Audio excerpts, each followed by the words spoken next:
નમસ્કાર બાળ મિત્રો, કે નવોદય માસ્ટર યુટ્યુબ ચેનલમાં આપ તમામ બાળ મિત્રોનું સ્વાગત છે. વિદ્યાર્થી મિત્રો, અગાઉ આપણે આકૃતિ વિભાગ 1, 2, 3, 4, 5 ની અગાઉ મેં તમને સમજ આપી છે. ત્યારબાદ આજે આપણે આગળ આકૃતિના વિભાગની હું તમને સમજ આપીશ. તો ખાસ જે પણ નવા વિદ્યાર્થીઓ હોય તેમણે અગાઉ મારા આકૃતિ વિભાગ, ગુજરાતી વિભાગ, ગણિત વિભાગના ખાસ વિડીયો નિહાળવા.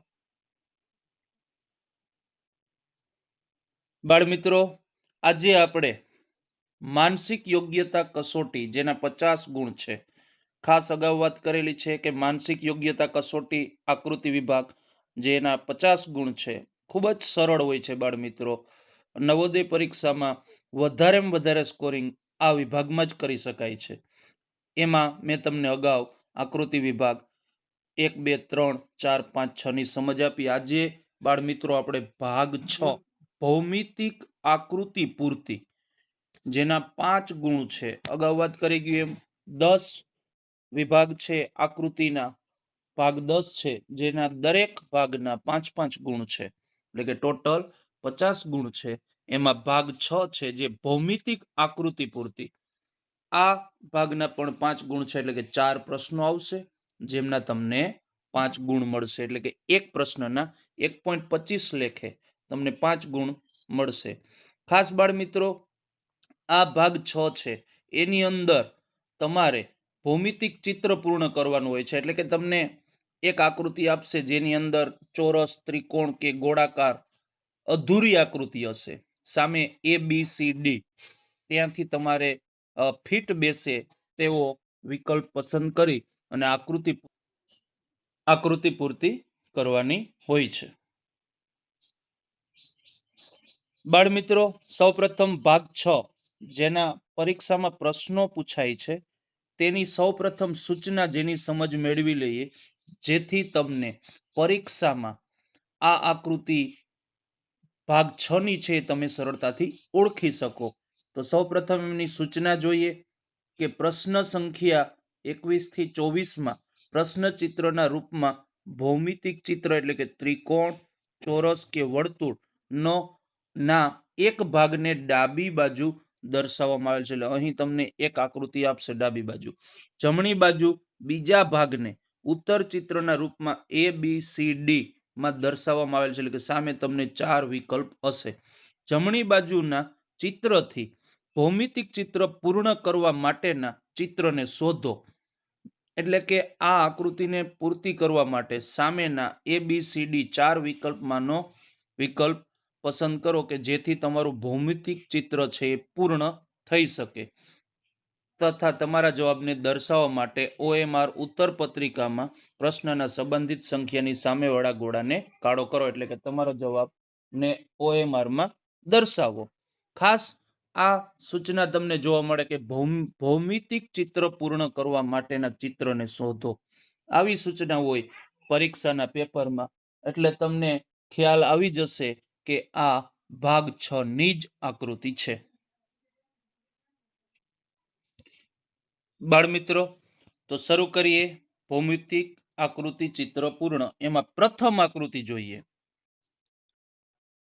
બાળ મિત્રો, તો આ પ્રથમ છે એ ત્રિકોણ આકૃતિ છે, જેમાં તમે તમારા પેન્સિલથી આવી રીતે પૂર્ણ કરશો તો તમને સરળતાથી જવાબ મળી જશે.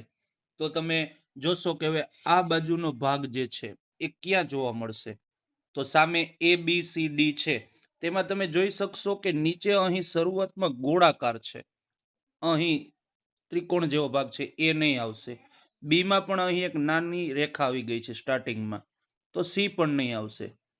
ડી છે, એ યા તો બી. હવે આ બે આપણે જવાબ જોવાના છે. ખાસ અગાઉ મેં પણ વાત કરી હતી કે આકૃતિ વિભાગમાં ખોટા વિકલ્પોને દૂર કરતા જશો તો તમે જવાબને નજીક પહોંચી જશો. કે હવે મારે બી અને ડી, તેમાં તમે જોશો તો ઉપર જે આ ત્રિકોણ વાળો ભાગ જે દેખાય છે, ચાંચ, આ રીતની ચાંચ છે, એ તમે જોઈ શકશો કે બી માં ઉલટી થઈ ગઈ છે, આવી રીતે થઈ ગઈ, જે યોગ્ય રીતે ફિટ થશે નહીં. તો તમે કહેશો કે આપણો જવાબ થશે ડી.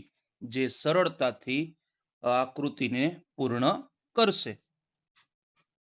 બાળમિત્રો, આગળની જે આકૃતિ છે એ ચોરસ આકૃતિ પૂરતી છે. મેં કીધું એમ ભૌમિતિક આકૃતિ પૂર્તિની અંદર ચોરસ, ત્રિકોણ, વર્તુળ આવી અપૂર્ણ આકૃતિ હશે જેને તમારે પૂર્ણ કરવાની હશે. તો અહીં તમે પેન્સિલથી જો આવી રીતે ચોરસ પૂર્ણ કરશો તો તમને અંદાજ આવી જશે કે ABCD માં કયો જવાબ મળશે. તમે જોઈ શકશો કે ચોરસ આકૃતિ છે. તો હવે અહીં તમને અંદરની જે રેખા દેખાય છે, આ એમ જેવો આકાર, એ ક્યાં યોગ્ય રીતે ફિટ થશે? તો સી અને ડી તો જોવા જ નહીં મળે, કેમ કે એમાં ગોળાકાર ને આવા અલગ ભાગ છે.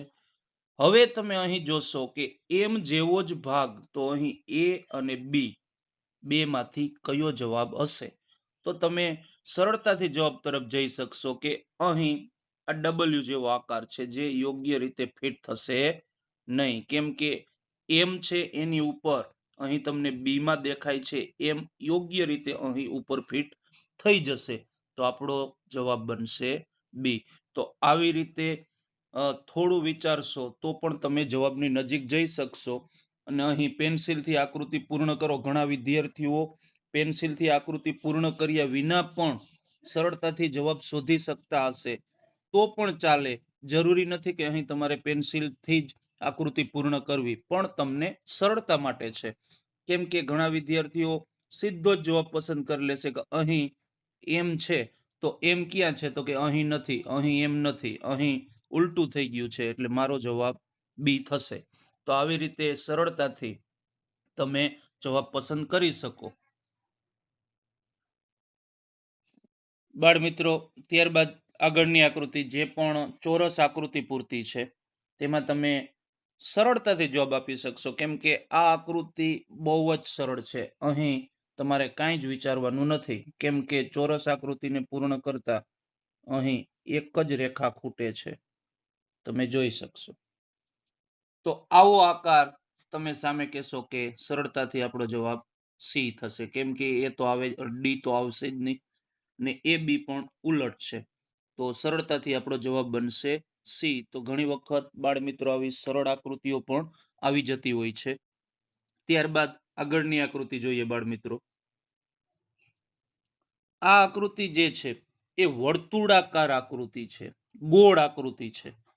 તેમાં તમે થોડુંક લોજિક લગાવશો તો સરળતાથી જવાબ મેળવી શકશો.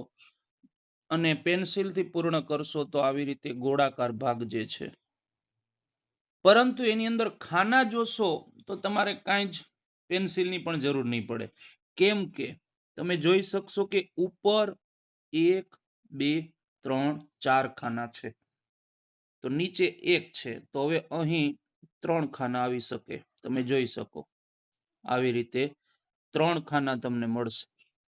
તો 3 ખાના ક્યાં છે? અહીં એમાં તો 2 જ ખાના છે.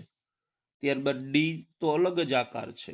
હવે બી યા તો સી આપણો જવાબ હશે, પરંતુ તમે જોશો કે દરેકમાં પાછળ કાળા ભાગ દેખાય છે, જે અહીં સી માં એવા કાળા ભાગ નથી. તો આપણો જવાબ સી પણ નહીં બને, તો આપણો જવાબ બનશે બી. તો આવી રીતે ભૌમિતિક આકૃતિ પૂર્તિમાં પણ તમે સરળતાથી જવાબો મેળવી શકશો. બાળમિત્રો, ત્યારબાદ આગળની આકૃતિ છે તેમાં તમને ABCD ની જગ્યાએ 1, 2, 3, 4 આપ્યા છે. અગાઉ પરીક્ષામાં ABCD ની જગ્યાએ 1, 2, 3, 4 વિકલ્પ આવતા, એટલે તમારે ABCD જ સમજવાના છે. તમારે પરીક્ષામાં ABCD જ આવશે. બાળમિત્રો, આ આકૃતિ પણ ચોરસ આકૃતિ છે, જેને તમે પેન્સિલથી પૂર્ણ કરશો તો તમને સરળતાથી જવાબ મળી જશે. જેમ કે અહીં ફરી જોઈએ કે અહીં આવી રીતે ચોરસ પૂર્ણ થશે. આવો જવાબ સામે તમને કયા વિકલ્પમાં જોવા મળશે? તો તમે જોઈ શકશો કે વિકલ્પ 1 છે એમાં ગોળાકાર ભાગ ઉલટ થઈ ગયો છે, જે આપણે આવી રીતે જોઈએ તો જ આકૃતિ ફિટ થઈ શકે. ત્યારબાદ તમે જોઈ શકશો કે સી છે એમાં પણ ઉલટ થઈ ગયો છે, એટલે કે આપણો જવાબ સી પણ નહીં હોય. હવે આપણો જવાબ છે એ, બી યા તો ડી હશે. પણ તમે જોઈ શકશો કે અહીં આ જે ત્રાસી રેખા છે ઉપરથી, એ અહીં થોડી ટૂંકી બની ગઈ છે ડી માં. ત્યારબાદ બીજી રેખા તમે જોશો કે અહીં નીચેની જે રેખા છે આ, એ પણ અહીં ટૂંકી છે. તો આપણો જવાબ જે છે એ બનશે બી. તો આવી રીતે થોડું પણ વિચારશો તો પણ તમે જવાબ તરફ સરળતાથી જઈ શકશો.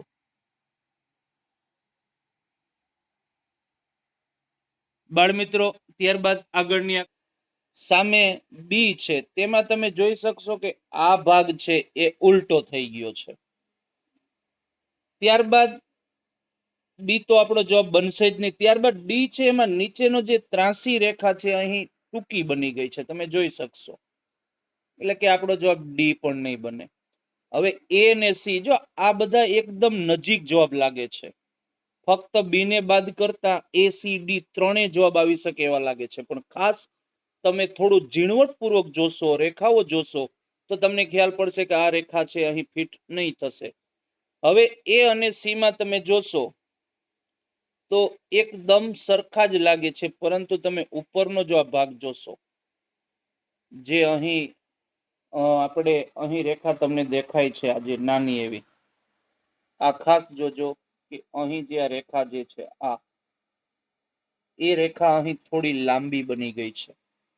તો આપનો જવાબ બનશે એ.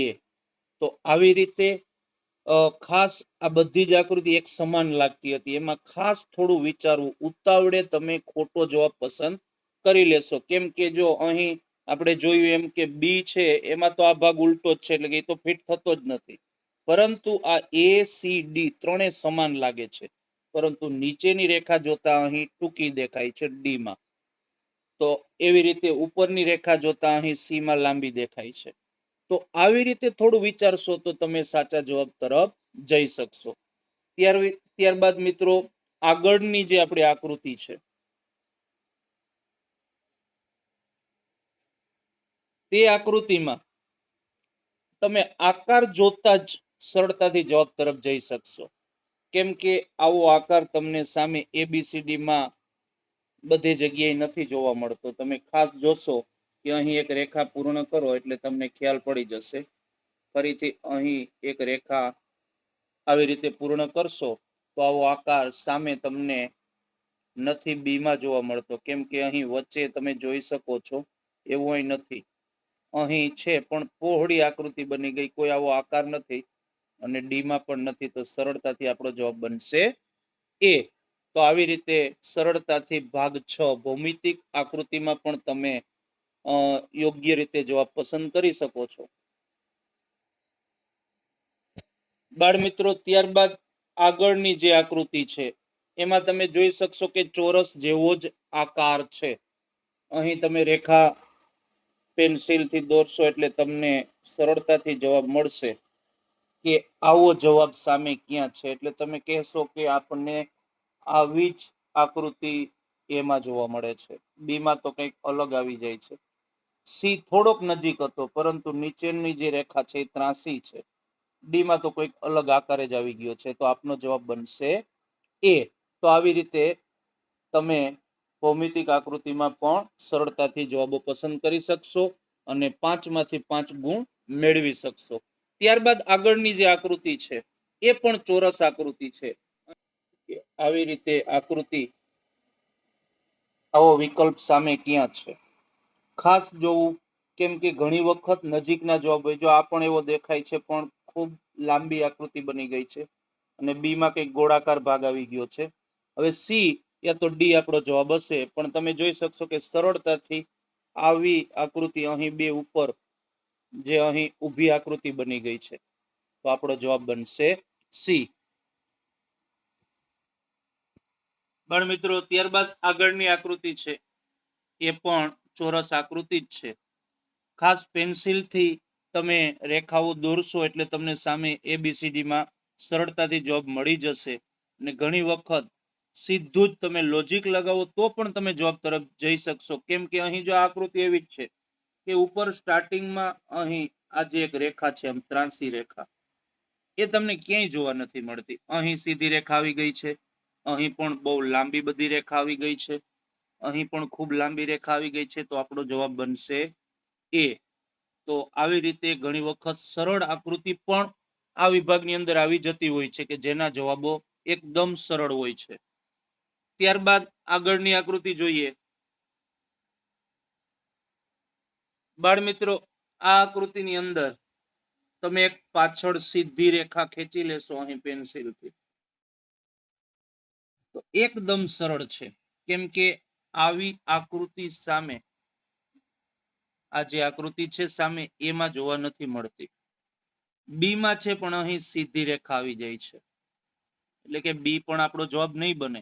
ત્યારબાદ ડી માં કંઈક વચ્ચે આ મોટી રેખા આવી ગઈ, મોટો આકાર કંઈક આવી ગયો છે, તો આપનો જવાબ મળશે સી. તો આવી રીતે ખૂબ જ સરળ હોય છે બાળ મિત્રો. ભૌમિતિક આકૃતિ પૂર્તિમાં પણ ખૂબ સરળ આકૃતિઓ હોય છે બાળ મિત્રો. ત્યારબાદ આગળની આકૃતિ છે એ પણ ચોરસ આકૃતિ જ છે. તેમાં તમે જોશો કે શરૂઆતમાં અહીં એક નાની ચાંચ છે અને અંતમાં પણ એક એનાથી થોડી મોટી ચાંચ છે. વચ્ચે આ એકદમ સીધી રેખા છે. જે તમે જોશો તો સામે તમને આવી રીતે વચ્ચેનો જે આકાર છે અહીં કંઈક અલગ મોટી ચાંચ આવી ગઈ છે. અહીં જે વચ્ચે આકાર છે એકદમ સીધી રેખા છે વચ્ચે આવી રીતે. અહીં પણ કંઈક અલગ આકાર આવી જાય છે, ઉપર ચાંચ જેવું આવી જાય છે. સી છે એમાં પણ કંઈક અલગ જ આકાર છે. તમે જોઈ શકો કે જે આ રેખા છે વચ્ચેની એ તમને અહીં જ જોવા મળે છે. ત્યારબાદ આગળની નાની ચાંચ એ તમને અહીં જોવા મળે છે. ત્યારબાદ આ થોડી મોટી ચાંચ જેવો આકાર એ તમને અહીં મળે છે. તો આપણો જવાબ બનશે ડી. તો આવી રીતે એકદમ સરળ છે આકૃતિ બાળ મિત્રો. ત્યારબાદ આગળની જે આકૃતિ છે એ વર્તુળ આકાર છે, ગોળાકાર આકૃતિ છે અને એકદમ સરળ છે આ પણ આકૃતિ. કેમ કે તમે જોઈ શકશો કે ઉપર એક નાનું ગોળ અહીં તમને દેખાય છે, નીચે થોડું મોટું ગોળ છે, બે હોવા જોઈએ. અહીં એમાં તો એક જ છે, એ આપણો જવાબ નહીં આવે. ત્યારબાદ અહીં ડી માં તો કંઈક અલગ જ છે કે એમાં ઘણા બધા આવી રીતે ગોળ આવી ગયા છે. હવે તમારે બી અને સી માં જોવાનું રહેશે. પરંતુ તમે જોઈ શકશો કે બી અને સી માં આ જે ગોળાકાર ભાગ ઉપર નાનો, નીચે મોટો ગોળાકાર ભાગ, વચ્ચે એક આ રેખા જે દેખાય છે એ બી માં એકદમ નાની રેખા બની ગઈ છે અને બંને ગોળાકાર ભાગ એકદમ નજીક આવી ગયા છે. તો આપણો જવાબ બી પણ નહીં હશે. તો તમે સરળતાથી કહેશો કે આપણો જવાબ બનશે સી. તો બાળ મિત્રો, આવી રીતે ભૌમિતિક આકૃતિ પૂર્તિ પણ એકદમ સરળ હોય છે. આકૃતિ વિભાગ એકદમ સરળ હોય છે, જેમાં કોઈ એકાદ બે આકૃતિ જે થોડીક લોજિકલી હોય છે કે જેમાં તમારે ઊંડાણપૂર્વક વિચારવું પડશે. બાકી સરળતાથી તમે માનસિક યોગ્યતા કસોટીમાં ખૂબ સારું એવું સ્કોરિંગ કરી શકશો. 50 માંથી 50 ગુણ તરફ તમે જઈ શકશો. એટલે ખાસ વિદ્યાર્થીઓ, અગાઉ મેં આકૃતિના ભાગ 5 1 2 3 4 5 પૂર્ણ કરાવ્યા છે. જે પણ નવા હોય તેમને ખાસ એ પણ વિડીયો નિહાળવા. અને અહીં આ ભાગ 6 ની પણ મેં તમને આકૃતિની સમજ આપી છે. ત્યારબાદ અગાઉ હજી પણ આપણે આકૃતિ ભાગ 7 પ્રતિબિંબ આકૃતિ છે, ભાગ 8 કાગળની ઘડીવાળી આકૃતિ છે, ભાગ 9 ટુકડાઓ જોડવા વાળી આકૃતિ છે અને ભાગ 10 છુપાયેલી આકૃતિ છે. એની ક્રમશઃ હું તમને સમજ આપતો રહીશ. ખાસ બાળ મિત્રો, મારી સાથે જોડાયેલા રહેજો અને ખૂબ જ તૈયારી કરશું. અને તમારા માટે હું ઘણી બધી નવી આકૃતિના વિડીયો, ભાષા વિભાગ, ગણિત વિભાગના વિડીયો હું તમારી માટે લઈ આવીશ. ખાસ મારી સાથે જોડાયેલા રહેજો અને બધા જ વિડીયો છે આકૃતિ વિભાગના એ ખાસ નિહાળજો. તો બાળ મિત્રો, અહીં આપણે આકૃતિ ભાગ 6 નો એક વિડીયો કમ્પ્લીટ કરીએ છીએ. ફરી પાછા મળશું ભાગ 6 માં જ. ભૌમિતિક આકૃતિ પૂરતી આ જ ભાગની બીજો વિડીયો હું તમારા માટે લઈને આવીશ. ત્યાં સુધી તમામ બાળ મિત્રોનો ખૂબ ખૂબ આભાર. જય દ્વારકાધીશ મિત્રો.